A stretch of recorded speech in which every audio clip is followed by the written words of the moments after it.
We now return to Transformers Prime, review of Episode 1, Part 2 of 2.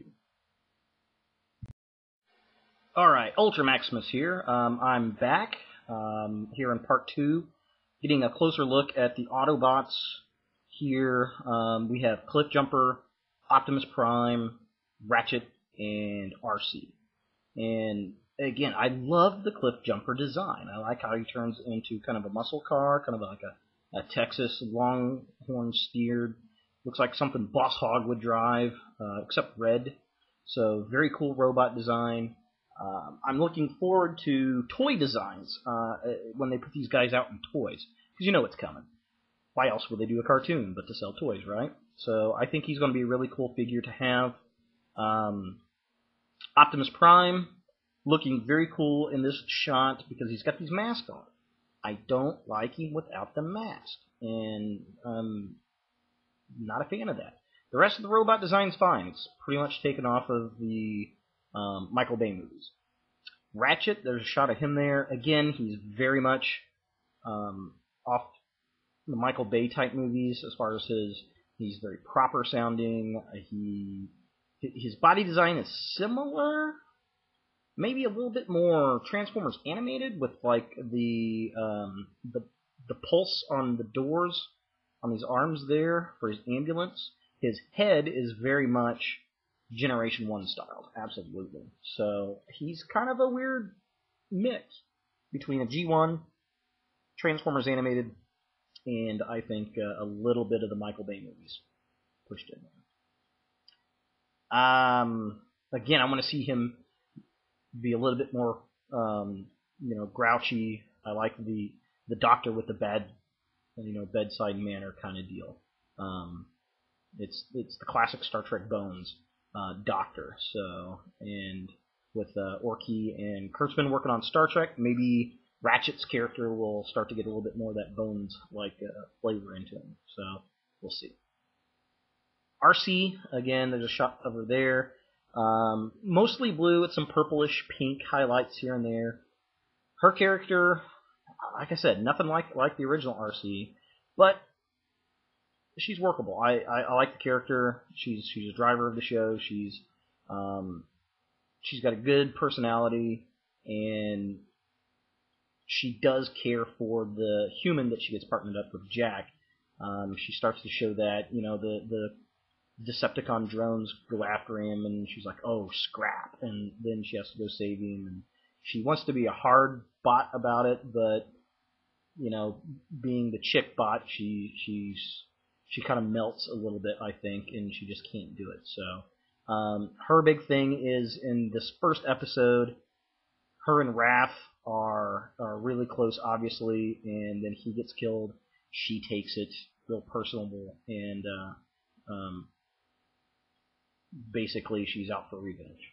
So that's her kind of stint there. Kind of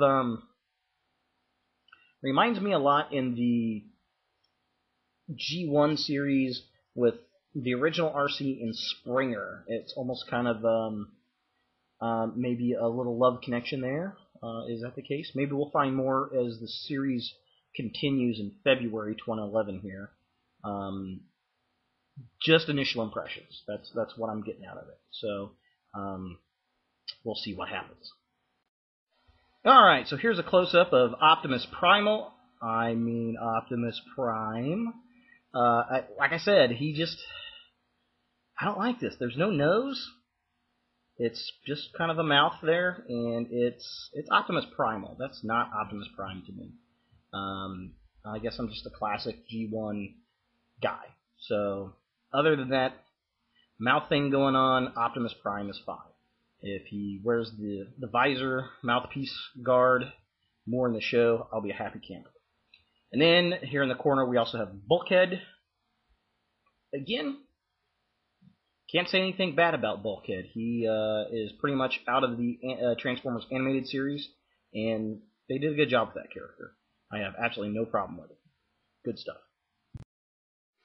Alright, so here's vehicle mode for what I've been calling the drones. RC calls them the twins. They're two Decepticon cars They look exactly look just like this, and they transform into kind of a generic robot with a kind of T-piece visor. They speak, they talk, they're sentient. They do not refer to the characters' names. I think I've read online where the names Knockout and I think maybe Dead End and Eradicon were assigned to these characters. I don't know if those are their names. They seem like Viacon drones to me, just kind of generic insert Decepticon character here to battle Autobots. I like the design of the car. Not too thrilled with the fact that they really had no personality, or they didn't even give them names. So hopefully that changes as the series goes forward. Alright, next up we've got Soundwave. Kind of weird looking. I don't know what is with the Michael Bay crew and the odd looking Decepticons. The head's okay, but he's so spindly. He looks like an insect. That's the biggest problem I have with the Michael Bay Transformers. They look like bugs to me. I mean, his arms look so brittle.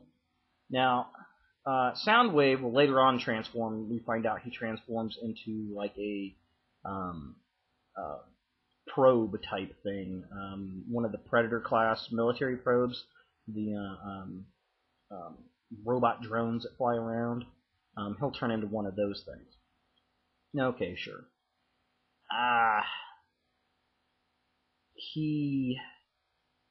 His mask is like a monitor, and he records things, which is cool, and he plays them back, and it's got like a little graphic on the faceplate with the audio sound of things that he's recorded, which I like that.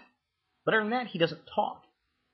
He just plays back things, which kind of stinks. I love the playback option with the face, but they should have added the Soundwave voice. You know, especially with Frank Welker on the cast, why not just go ahead and give him a few lines of dialogue here and there? It'd be really cool, and the face mask moving around, kind of like Knight Rider or something. Giving most of the playback stuff, that's fine. And then, every once in a while when he needs a piece of dialogue, let Frank do the voice and synthesize it this time, for goodness sake. Soundwave sounded like Dr. Claw in the Transformers Revenge of the Fallen. I love how Frank Welker did the voice, but it's Dr. Claw until you put it through the synthesizer, guys. Alright, so now we come to Starscream. Basic, atypical Starscream design here. We got the wings. We've got missiles on his arms. He's kind of spindly, which is pretty atypical for the Michael Bay Transformer designs, it seems. He reminds me a little bit in general design of Transformers animated Starscream. And I don't like the paint. He's very bland. He's just gray with a little bit of red here and there. I'm not digging that at all. He obviously transforms into a jet, but not digging the color scheme. They really could have changed that around. They did get his character right. He's very, very sneaky. He's very backstabbing. He wants to lead the Decepticons. He's much more competent than the G1 Starscream, it seems, and the Transformers animated Starscream. He differs from him a little bit in the fact that this one's a bit more evil feeling. So he's kind of got that high-pitched voice, very similar to Transformers animated Starscream, but he's just a little bit more evil sounding. So I did like him killing off Cliffjumper. I hated to see Cliffjumper go, but I liked how Starscream just flat out killed him. That was really cool. So maybe we'll get a new paint scheme for Starscream down the road. His personality's there. It's awesome. I hope they keep his character up, but he needs to be beefed up a little bit in the body department and in the paint department. So maybe we got a refit, hopefully coming for Starscream. I doubt it, but we'll see what happens. Alright, and finally we come to Megatron. What can we say here? Voiced by Frank Welker. He does a pretty good job with him, I think. He sounds like he took Megatron from the old series and kind of tamed him down a little bit. Obviously not the same voice for Megatron from the G1 series. It's a little bit different, but I think Frank's getting a little old, and maybe we can't get there. I'm not sure. I like the voice. I think it sounds pretty good. The body itself reminds me of a cross between the Michael Bay Transformers Megatron and the Transformers animated Megatron. The gun reminds me of the War for Cybertron Megatron. So kind of a cross with some of those characters there. Now, I think he's better looking than the Michael Bay Megatron because he actually has armor. Michael Bay's Megatron is like he's just a bunch of holes and spikes and weird stuff going on, especially around the head. They did keep the bucket head on Megatron, which is really cool.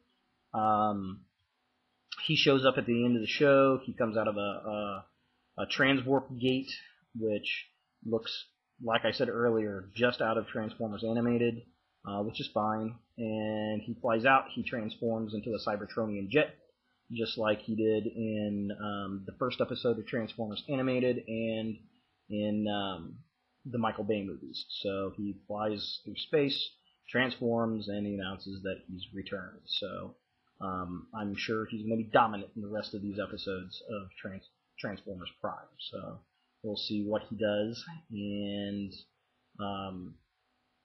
I look forward to some good interaction between Optimus Prime and Megatron as the series goes on. And let's see if we get a Galvatron out of it. So that's pretty much all I have for episode 1 for Transformers Prime. Again, I got mixed feelings. It wasn't god-awful, but it wasn't like, oh wow, this is really great. I think Transformers Animated was a much better series. I think Beast Wars was a better series. G1, obviously, I liked a lot better. This, to me, seems like an animated version of the Michael Bay movies, which, so-so. It's definitely better than the Unicron trilogy, the Armada, Cybertron, Energon stuff. It's better than Robots in Disguise, I think. It's kind of in the middle of the series. So I'll give it a shot. We'll finish talking about the rest of the episodes, and then we'll take a look at the series as it continues forward here in February of 2011. So thanks for watching. Leave a video response. I want to hear what you have to say about the show. Did you like it? Did you hate it? Leave a comment if you're not a video poster. I'd really like to hear some feedback on the show, what other people think about this show, and I will talk to you guys next time. Thanks for watching.